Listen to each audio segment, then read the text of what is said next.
जानता, नारी का लोग दुर्बल जानता। एक नारी जानते हैं क्या कर सकती है? घर का पुरुष समझदार हो तो मकान तो बन सकता है, लेकिन उस मकान को घर स्त्रियां ही बनाती है। उस मकान को घर स्त्रियां ही बनाती है। पुरुष समझदार है तो मकान बन गया, स्त्री समझदार है तो मकान घर बन जाएगा। अगर बाल बच्चे समझदार हो गए तो घर स्वर्ग बन जाएगा। स्वर्ग, स्वर्ग कहाँ है? जे स्वर्ग में गइलू आइल ना, वो जगह पता बतावल ना जी कि वो डिजिटल पंखा लगे कि एसी वाला लगे कि डीसी वाला लगे। जे नरक में गइलू हो आइल ना, तो स्वर्ग नरक का सर्टिफिकेट कहाँ बटाला? स्वर्ग कहाँ है? आपके पास है। अगर राउर बाल बच्चा रउरा जीते जी राउर सेवा करता, समय से राउर भोजन आ भोजन ये दोनों अगर टाइम से हो जाता, बाल बच्चा राउर आज्ञाकारी बा, रउरा जीते जी स्वर्ग में बानी, जीते जी स्वर्ग में आना। तरुआ दुआरे पर बानी, बेटा है न लड़ता, पतो है न लड़तिया, मेहरारू है न लड़ती है, तब बुझी रहुआ जीते जी नरक में बानी, नरक में। स्वर्ग कहाँ है? आंख में शर्म रखो, ध्यान दीजिएगा, आंख में शर्म रखो, इस जबान को नरम रखो, हृदय में रहम रखो, दिल में धर्म रखो, अपने पॉकेट को गरम रखो। स्वर्ग तेरे घर पर ही है, स्वर्ग तेरे घर पर ही है। एक नारी क्या कर सकती है जानते हैं? ध्यान दी, भोजपुरी में बताओ तनी कि बिगड़ल बनावेली, उजरल बसावेली, हे महल में चार चांद लगावेली नारी, पुण्य के बढ़ावेली, पाप के घटावेली,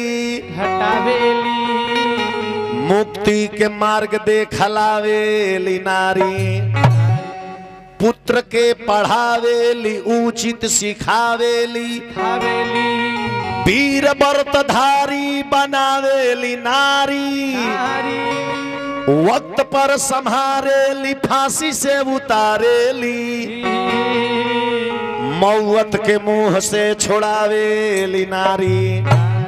ये पूरा शास्त्र प्रमाण बा। मौत के मुंह से के छोड़वले रहे? सावित्री के नाम रहुआ सुन ले बनी। सावित्री अपना पति सत्यवान के प्राण जमराज के हाथ से छोड़ा के लेके आई है। तो नारी इतना शक्तिशाली होती है। अब एगो अपना सुहाग खातिर एक स्त्री अपना पति के आयु खातिर साल में 40 गो व्रत करेली। हे दुर्गा जी हमार सुहाग लंबा होको, एक काली माई हमार पति ढेर दिन जियस। आज ले केहू मरद अपना मेहरारू खातिर व्रत भूखल बा जे हमार मौगी ढेर दिन जियो? केहू भूखल बा? का है? ये तो खुद आद शक्ति है। तो आद शक्ति के आयु के लिए आपको क्या व्रत करना है? इनका भोजन सात्विक है, इनका रहन सहन सात्विक है। अब पति देव खातिर एक ऐसे भूखे के पड़ता है, दिन भर में 4-4 गो सीसी मारत रहे। दुर्गा जी देखिए लीबारवा जवाब मत दे देवी, तो उनका खातिर तो व्रत कर के पड़ी। प्रेम से बोली वृंदावन बिहारी लाल की। अब मैया पार्वती के अवतार भइल बा, ई समाचार के जानल? नारद बाबा। रामायण में चौपाई लिखल बा कि समाचार नारद जब पाए, समाचार नारद जब पाए, हिमगिरी के हंसी धाये,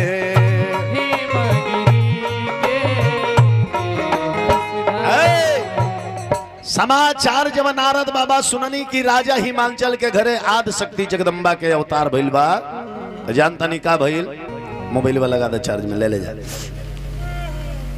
तो जानता नहीं का भइल? नारद बाबा राजा हिमांचल के घरे आइल बने। राजा हिमांचल देखनी कि हमारा दरवाजा पर दरबार में ब्रह्मचारी बाबा आइल बनी है, नारद बाबा। तो अपना बेटी पार्वती के हस्तरेखा देखौनी। हस्तरेखा बाबा हमारा बेटी के हस्तरेखा देखल जाओ। नारद जी जब मैया पार्वती के हस्तरेखा देखनी, कनी राजा इनका के तू साधारण बेटी मत समझियो, याद शक्ति जगदम्बा है, सारा गुण के खान बाड़ी। एजा नारद जी बोलल बानी, रामायण में चौपाई लिखल बा कि बोले नारद गुण मृदु बानी, बोले नारद, ताली बजत रहे, है सुता तुम्हारी सकल गुण खानी, सूता तुम्हारी सकल गुण खानी। सारा गुण कई खान बाड़ी करा के साधारण बेटी मत समझियो, लेकिन एगो रेखा गड़बड़ बतावता। इनकर बियाह वाला, इनकर बियाह के करा से होई बम शंकर भोले भंडारी त्रिपुलोचन त्रिधारी महादेव जी के संगे। अब महादेव जी केहू के साधारण में प्राप्त ना होइले, महादेव जी के प्राप्त करे खातिर तपस्या करे के पड़ला। तपस्या अपना बेटी से कह दो कि महादेव जी के तपस्या करस। नारद जी बता के चल गई। एने मैया पार्वती रात में सुता रहली, सुतला में सपना देखली। आ सपना में केकरा के देखली? जोगी रूप में शंकर भगवान के देखली, जोगी रूप में शंकर भगवान के। सवेरे मैया पार्वती उठ के अपना माई मैना रानी से मैया पार्वती कहनी, हे माता जी हमरा के आशीर्वाद दी, आज्ञा दी। नारद बाबा के वचन मान के हम महादेव जी के तपस्या करे जाइब जंगल में। का मैना रानी कहली कि बचपन में तू जंगल में जेबू तपस्या करे? तो यही जब मैया पार्वती के नाम पर गई उमा। उमा का नाम पड़ल? और काकी कहते रही गुमा। आई हो बुझा था कमे सुना था। उमा नाम पर गई मैया पार्वती गई नहीं जाके महादेव जी के तपस्या करतनी। एक गोड़ पर खड़ा होके केंगा तपस्या कैनी? रामायण में चौपाई लिखल बा कि कछु दिन भोजन पारी बतासा, कछु दिन भोजन बारी बतासा, कछु दिन भोजन बारी बतासा। बारी माने पानी होला। अब पानी के बतासा के बनाई? पानी के बतासा बन सकेला? लेकिन पानी के बतासा कौन चीज गोस्वामी लिखले बनी? पानी में के जौन बुलबुल्ला होला नु वही के सीख से बोर के जीभ पर रख के कुछ दिन तपस्या कैली। कछु दिन भोजन बारी बतासा आ कछु दिन कठिन रहे उपवासा। कुछ दिन बिल्कुल कुछ ना खैली आ 3000 बरिस शंकर जी के केंगा तपस्या कैली। एगो बेल के सूखा पत्ता चबा के रामायण में लिखल बा कि बेल पात मही गिरे सुखाई, आ 3 सहस संपत सोखाई। 3000 बरिस एगो बेल के पत्ता चबा के शंकर जी के तपस्या कैली। तपस्या का मतलब क्या होता है? व्रत का मतलब का होला? व्रत का मतलब ये होला जो अन्न पानी छोड़ दी आ दिन भर खटिया पर पटाई रही आ कहीं जे हमरा से केहू बोलो मत, हम जीवतिया भूखल बनी सवेरे से हमार देह गिन गिन। व्रत का मतलब ये नहीं होता है। व्रत का मतलब त्याग होता है। व्रत का मतलब संकल्प होता है। जब ना देवता के व्रत भूखल बानी वो देवता के भजन कीर्तन में इतना ना लीन हो जाई कि अन्न पानी छोड़े के ना पड़े, वो अपने मन छूट जाओ। लड़की के जब बरात आवेला नु तो लड़की के बाप व्यवस्था में इतना ना व्यस्त हो जाला नु कि वो दिन भोजन पानी ओकरा दिमाग पर होइबे ना करेला। छोड़े के ना पड़ला वो अपने मन छूट जाला। आ यही जा तो लोग व्रत भूखता है भगवान। हाँ कितना जानी बाड़ी हमारे बिहारों में उ लोग छठ भूखे लालू। हमरा ना बुझल कि छठ भूखल बड़ी कि पति देव के छठियार भूखल बड़ी। भूख जाई लो व सबे रही से खटिया धैले रही लो। पति देव कहें जे का हो मत बोली, ऐसन व्रत है में पानियो ना पिए के। सुनतनी आई झोरा ले लिए चल जाई बाजार है तनी छोट छोट के बाजार कर ली आई। ई तो भूख के खटिया धैले बड़ी आराम से। अब पति देव दौड़ दौड़ के कूद कूद के बाजार करता, तनी सुथनी दे दा, तनी हल्दी दे दा, तनी मुरई दे दा, तनी अदरक दे दा, कूद कूद के बाजार करता। घरे लेके वहीले ई भूखल बाड़ी कोहरत गईली छठी घाट ओइजा जाके घाट पर पूजा उजा क के घरे आवेला लो। घरे आवेला लो नु तो कहे लो जो बिछावना पर नानो सुते के तो पुगरा बिछा दे लो आ कहे लो पुगरा पर सुते के। कोसी भर के सुतल बाड़ी। भूखे तो ओंघी लागत नहीं खे। भूखे जब ओंघी ना लगेलन तो देहिया का ऐठत पुगरवा का पेटारी बना दे लिया। आ वो से जब नींद ना लगी नु ओहू से नींद ना लगी तो 2 बजे राती खन जाग जाइलो कैलो ये काकी मारो रतिया नहीं खे कटत पेटवा में ओड़े रहता में पानी ना पिए के एगो काम करी चली छठिए घटवा रतिया कट जाई तो देखी 2 बजे राती का छठी घाट जाए के तैयार हो जाला आ जाए के पहले देखी पति देव के डिप्टी को लगा के जाला लो कितना मेहरारू जाली सन तो पति के प्रेम से जगई है सन सुनतानी ए ढेर रंगी लागल बा का उठी छठी घाटे जाए के बेरा हो गइल बा उठी वो ना जागल प्रेम से आए कहो गो बाड़ी जाइए दादा के आए काहे ने खजा गो जब कौनो बरत भूखिला त इकरा आग पर मले छाप पति के हार्ट के बीमारी होई त उनकर हार्ट अटैक हो जाए आ घाटे जाए के पहिले देखी पति देव के ड्यूटी कितना लगावेली सुन तनी बेरा हो गइल हम जातनी घाट तनी भात बना दे तनी दाल बना दे सब्जी बना दे आ सुनी ना सवेरे वही तो तनी चाय बना के ले ले अब घटोइया में खरास लगल हम देखी 2 बजे राती के छठी घाटे चल गई आ कितना जानी जाली तो छठी माई के करेजवे में ऊह के गेड़ी खोस दिया आ वही जब बैठ के 2 बजे राती खान से कपारे हाथ के गावे लालो अरे कॉपी कॉपी बोलेली छठिया माई सुन अब तो भूखे तो कोपल बाड़ी अपने जे मुंह में से बोली नहीं के निकलत आ दोष लगावे ला लो कि छठी माई कोपल बाड़ी आ 2 बजे राती खान से सूरज भगवान की ओर ताके लगी लो वही में कितना जानी कहले बड़ा लेट लगौले बड़े हो अभी ले ना उगल है बताई वही में कितना जानी कहले कि पहले अठा के भूखल बनी यही से था होता रे था अरे उठा होता कि अपना टोईमा में सब उगी है एने दौड़ के सूरज भगवान की ओर ताके ला लो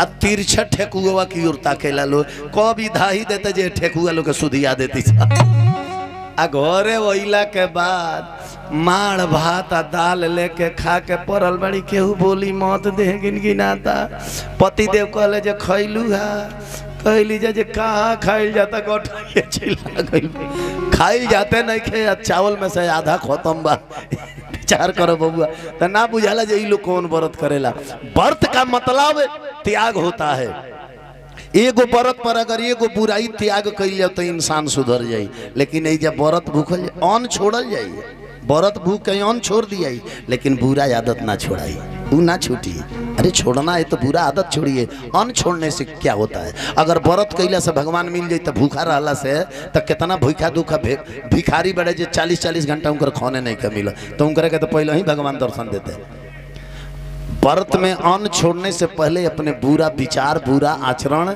बुरा आदर्श को छोड़ो इसके बाद अन्न छोड़ने का प्रयास करो तो एजा तो लोग प्याज छोड़ ले जाता अब प्याज खाई ले जाता जौन खाए के चाहिए ओकरा के लोग छोड़ता आ जौन ना खाए के चाहिए तब के लोग खाता हम कहता नहीं कि रहुआ प्याज खाई लेकिन जिंदगी में केहू से ब्याज मत खाई ब्याज मत खाई प्याज खाई ब्याज मत खाई लेकिन लोग कहता हम प्याज ना खाई ले भले 2 साल में 3 लाख ब्याज खाई ले लोग के लेके प्रेम से बोली वृंदावन बिहारी लाल की। अब देखी मैया पार्वती तपस्या करता नहीं आए ने नारद बाबा देवता लोग के पिटोरनी आ कहने कि चल के शंकर जी का ध्यान तुरवावल जाओ शंकर जी के ध्यान टूटी आ शंकर जी के बियाह मैया पार्वती के संगे होई आ एगो 6 मुरी के लड़का होई उहे तारकासुर के मारी सब देवता लोग आयल शंकर जी के पुकारल चिल्लाइल महादेव जी के ध्यान ना खुलल काहे ना खुलल देवता लोग के पुकार पर शंकर जी के ध्यान काहे ना खुलल ऐसे ना खुलल जो शंकर जी के ध्यान 2 आदमी खोल सकत रहे एगो राम ना तो एगो काम तो राम के तौह के हृदय में बंद करके ध्यानस्थ हो गई रही बाहर के रहे कामदेव अब सब देवता लोग आयल कामदेव के लगे कामदेव से इंद्र जी कनी कामदेव कहले हाँ महाराज इंद्र जी कामदेव से कहले कि सुना एक आदमी के ध्यान तुरवावे के बाद तुरवा देबो एक आदमी के ध्यान तुरवावे के बाद तुरवा देबो कामदेव कहले कि ध्यान तुरवावे वाला तो हमारा कंपनी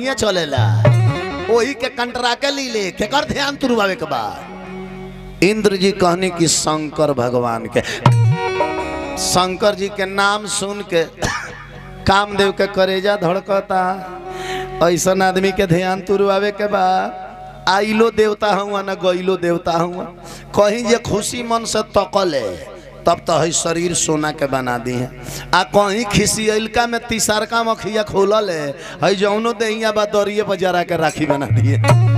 लेकिन कामदेव कहले कि हमार डिप्टी बा हम जाए गईले। सारे 16,000 अप्सरा लोग के लेके गईले। अप्सरा लोग शंकर जी के अगल बगल नाचता सिंगार पटार करके। आ कामदेव का कहले कि बसंत ऋतु के आगमन कर दहले। बसंत ऋतु के तरुआ लोग बताई बसंत में और संत में क्या अंतर होता है। बसंत में से ब काट दे तो संत हो जाए। तो बसंत में और संत में क्या अंतर होता है? बसंत में और संत में यही अंतर होता है कि जब बसंत आता है तो प्राकृतिक मुस्कुराती है और आपके जीवन में कोई साचा संत आता है तो आपकी संस्कृति मुस्कुराती है। ध्यान दे। अब परी लो जाके नाचता है अगल बगल। अरे अपना नगरिया चलली है परिया।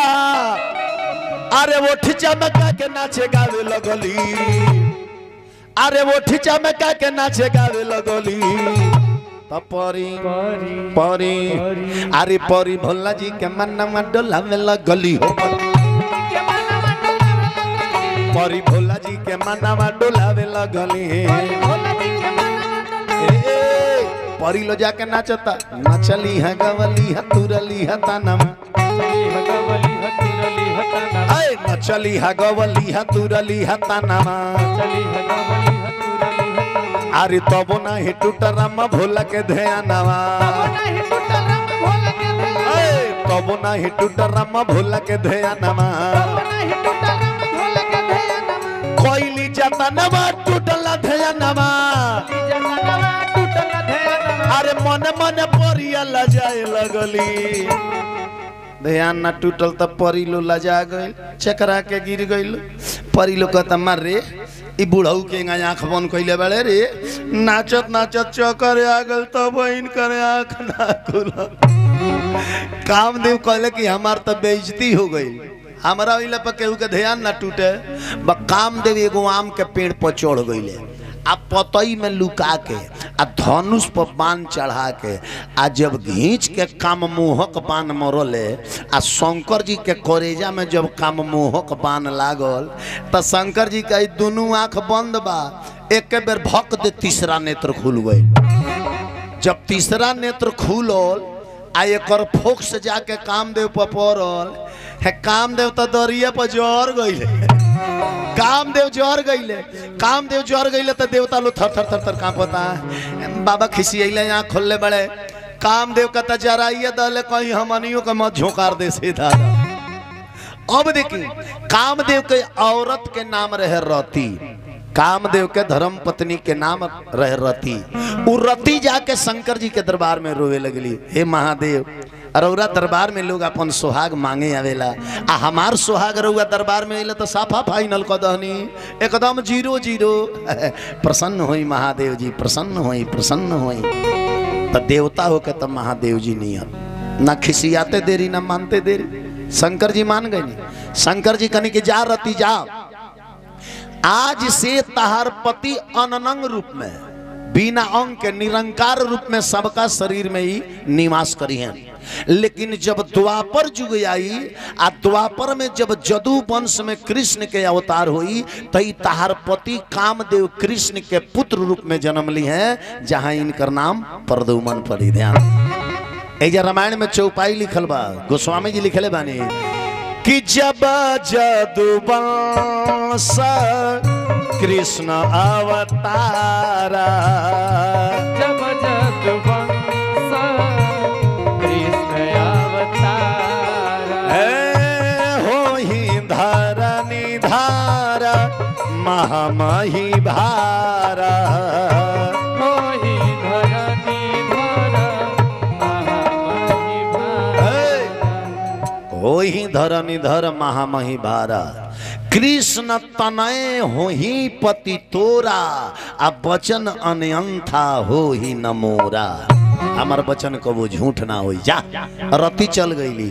अब देवता लोग में मीटिंग चलता कि शंकर जी के लगे जाई के सब लोग कहल कि देवता लोग के राजा इंद्र जी हैं तो इंद्र जी जाई इंद्र जी कहले कि हम ना जाए वे दादा बाबा का भट्टी अभी गौर में बा कहीं तकले जे हमरो के जरा दिए। तो सब लोग मिलजुल के नारद जी के कहले बाबा रौरा कौनो दरबार में चल जाइले रउआ पर केहू ना खिसियाला रौरे जाई। अब नारद जी गइल बनी शंकर जी के लगे। शंकर जी जब नारद जी के देखनी तो कनी तब नारद तू हे जा का करे। नारद जी कहले कि हम ही नहीं आइल पूरा देवता लोग के डिपाटे आइल बा। शंकर जी कनी के देवता लोग के डिपाट ऊ काहे खातिर। नारद जी कनी के बाबा हमनी के रउआ भलाई खातिर आइल बानी। शंकर जी कनी के पूरा संसार के भलाई हम करिले आ हमारा भलाई खातिर देवता लोग आइल बा ई कौन भलाई हो। नारद जी कनी के यही खातिर आइल बानी सन अरे हमनी के बनी सन बाराती ए बाबा रौरा दुल्हा बनी यही खातिर आइल बानी सन अरे हमनी के बनी सन बाराती रौरा दुल्हा बनी। ताली बजात रह एहो बाबा दुल्हा बनी एहो बाबा दुल्हा बनी एहो बाबा दुल्हा बनी एहो बाबा दुल्हा बनी। देख के जुड़ाई सब कर छाती रौरा दुल्हा बनी।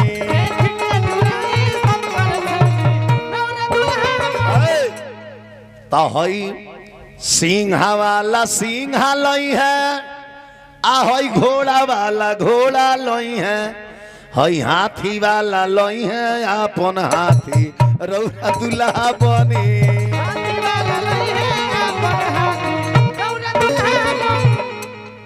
अहियो लो बाराती जाए जे पंडालवा में बैठल बा उहो लो बाराती जाए आ हुआ लो अलगे काहे बैठल बनी हुआ लो अलग काहे बैठल बनी जानता नहीं काहे। हई लोगावा मंगल गाई आ शिव के बारात जाई आ हुआ लो अलग काहे बैठल बनी उहाँ लो बैठल बानी कोड़े खातिर माटी रौरा दुल्हा बनी।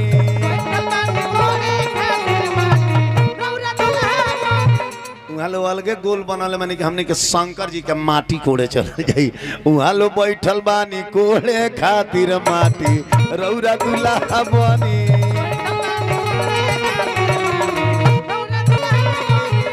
हलचल बाबा गावत बाड़े पंडाल में बुलावत बाड़े सबे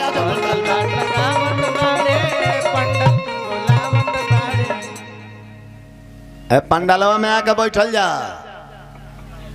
इस अच्छा हिया लोग के घाम नहीं क्या लगत हई लोग ना हो हई लोगवा के शरीर पत्थर से बनल बा हई हलचल बाबा के घाम नहीं क्या लगत कितना धा मारता हम जानता नहीं आ उहाँ लोग के ढेर छाया लागता वही जब पेड़वा तर हाँ कुछ आदमी के अलग आदत होला सभा से अलग बैठक तो हलचल बाबा गावत बाड़े अरे गाई के सुनावत बाड़े तो पंडलवे में आई काकी चाची रौरा दुल्हा बनी। हमनी के बनी सन बाराती रौरा दुल्हा बनी।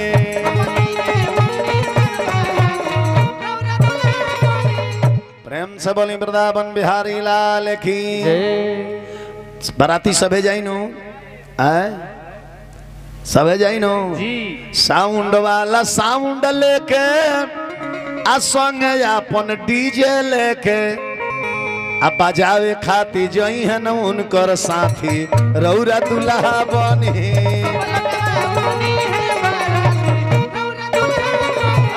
हमनी के बानी सन बाराती रौरा दुल्हा बनी।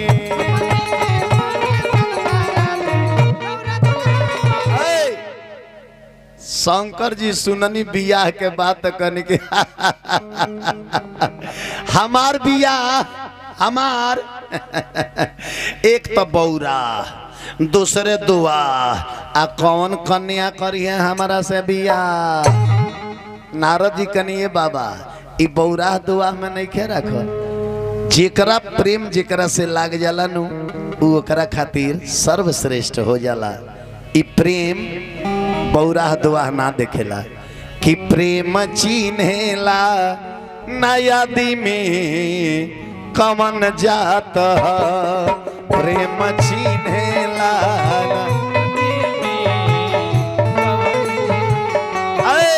प्रेम चिन्हेला नयादी में कवन जात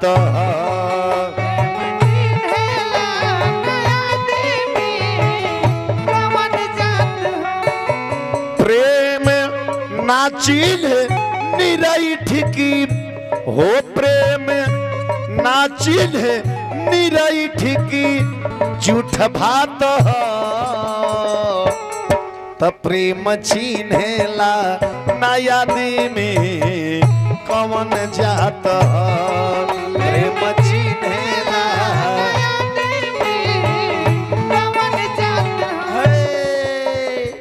पहिल का प्रेम के परिभाषा के जानल ध्यान दे। प्रेम सेवरी के दुनिया में साचा रहे पैर उहे झूठियावे जवान काचा रहे प्रेम सेवरी के दुनिया में